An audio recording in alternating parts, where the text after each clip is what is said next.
Aktar minn 80% tal-persuni li bbenefikaw mill-iskema tat-tapering tal-benefiċċji ma reġgħux irritornaw fuq il-benefiċċji soċjali biex bekk illum meta mqabbel mal-2013 pajjiżna għandu 90% inqas persuni li jiddependu fuq il-benefiċċji soċjali.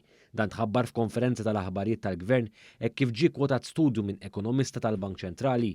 Dan l-istudju mis-Sur Kert Sant iffoka fuq l-effetti tal-iskema tat-tapering tal-benefiċċji li daħlet fis-seħħ fl-2014 u li permezz tagħha aktar nies ġew inkoraġġuti jsibu impjieg dan mingħajr ma jintilfulhom mill-ewwel il-benefiċċji li kienu intitolati għalihom. Tapering of benefits li tagħmel jekk inti ssib xogħol mhux biss ħadd irċievi l-paga, iżda fl-ewwel sena ħadd irċievi 65% tal-benefiċċju, fit-tieni sena tirċievi 45% u fit-tielet sena tirċievi 25%. Ġendek 3 snin fej over and above il-paga tiegħek ħadd irċievi dawn il-benefiċċji.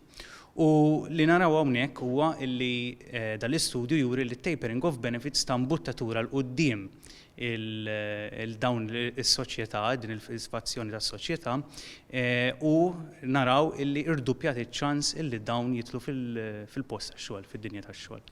Fil-fatt fl-istudju tiegħu s-Sur Kert Sant spjega kif fl-ewwel sena tal-iskema madwar 500 persuna ibbenefikaw minn dan l-inċentiv. L-att tagħhom kompla jikber fis-snin ta' wara sakemm laħaq l-ogħla livell fl-2017 b'2600 benefiċjarju. Huwa kompla jgħid kif dan kien kruċjali biex aktar nies jieħdlu fid-dinja tax-xogħol b'riżultat li llum il-pajjiż għandu l-inqas rata ta' qatt fl-istorja. Sant spjegaw ukoll kif l-aktar li gawdew minn din l-iskema kienu ġenituri weħidhom mhux miż-żewġa, dan hekk kif il-probabbiltà li dawn isibu impjieg permezz ta' din l-iskema telet b'130%. Dan fil-waqt li l-probabbiltà għal dawk li kienu qed jieħdu assistenza għax kienu bla xogħol telet b'95%. Għal dawk li kienu fuq l-assistenza soċjali din telet b'70%. Ma' News Sant spjegaw ukoll kif l-Awċin gawdew sew minn din l-iskema. L-Awċin gawdew ħafna iżjed mill-Maltin u naraw ukoll illi is-self-employed dawk li huma jaħdmu mhux ma' xi ħadd iżda rashom ukoll benefikaw biex tagħtihom imbuttatura li jerġgħu jitlu fid-dinja tax-xogħol bħala self-employed.